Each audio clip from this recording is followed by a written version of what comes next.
Hi there, Liam. Hope you're having a great day today too. As your video lesson, thank you for sending the video over to me. It's very helpful for me to see what is actually going on with your playing and things to talk about, the good things and things to work on.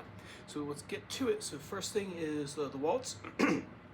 First thing is you're playing classical guitar, sit classical position. The reason why is that it's just easier to fret things.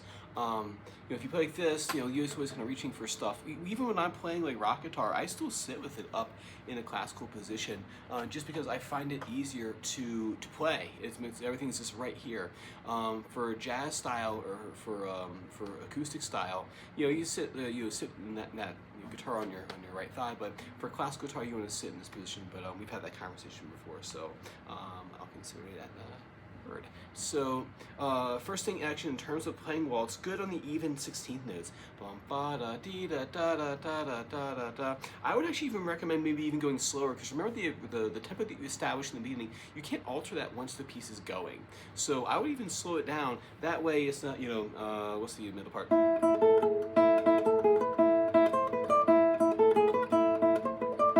That's not like lightning fast. You might want to consider slowing down that tempo a little bit. It doesn't need to be as fast as you can play it, right? Something is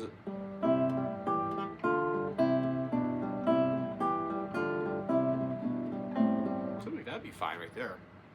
So good for that. And then let's see here. Oh yeah, that's right. The first eighth note in the piece, that bum ba da ba. So you don't want to make that some big bum ba da dee da da da da da da, right? It's not that. It leads into the piece. Like a breath into the piece. Da ba da ba. Those should be connected.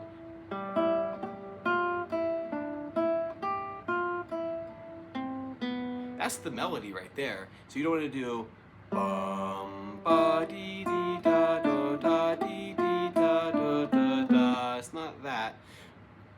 Ba da dee ba da dee dee da da da dee dee da da da. Right? So that first G should be connected to the E right there. Other thing too is you added an extra G melody note in measure 7. So the melody should be ba da dee dee da ba da dee dee da ba da da.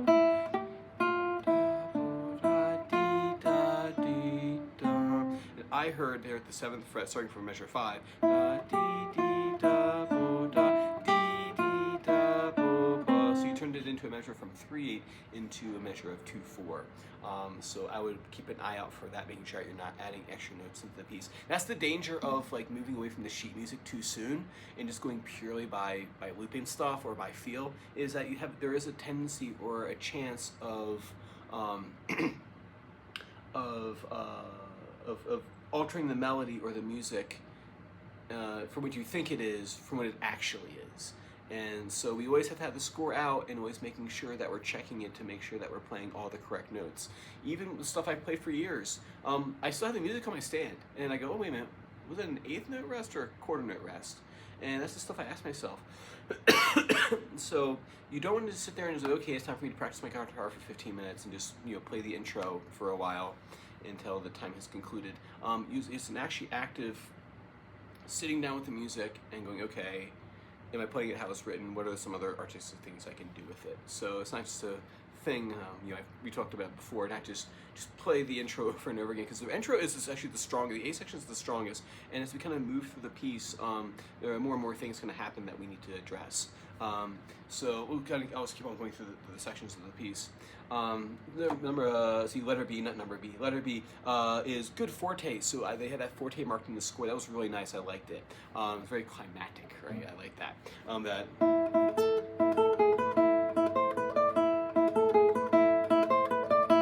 That was good in there.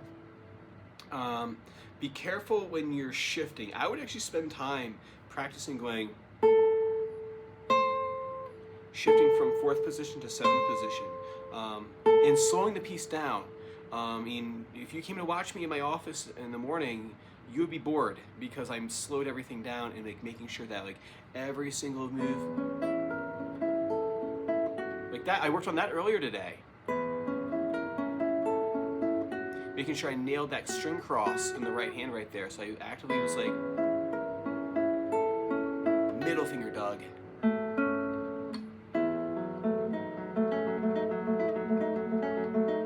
And I sat there and did that for a while because I want to get stronger at that arpeggio. So I sat there and just did that for a little bit, focusing on like, is my finger hitting the string, and how's the angle of the hand over here, right? So I look in my head, I'm writing these checks of things I want to make sure I'm thinking about when I'm playing. A good C chord at the ending there, right, because on that C chord landing, you didn't roll. A lot of people want to roll that thing, and it's not. It's one solid chord. So using the pinky there as a pivot. So pinky lets you get to there, right there. Good.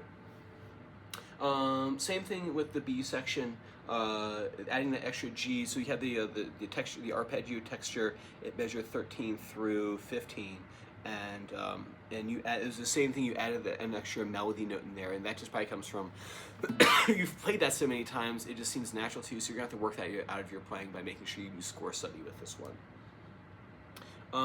16, like I said, same thing. Good musical feel. Once you got into it, you got into it. Especially the right, I love that part. That's like the best part of the Suzuki series up until this point, is that bum, bum, bum, bum. It's like, yes, we get chromaticism, we get like some romantic stuff going on. So with that one there, same thing as before. It's like kind of a theme of today is watching the positional shifts.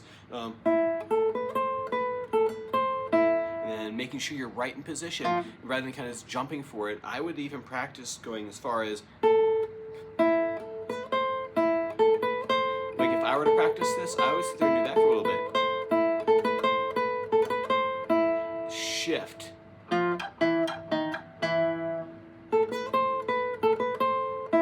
In position. Bum, bum, bum, bum, bum. That's it. Bum, bum, bum. Shift back.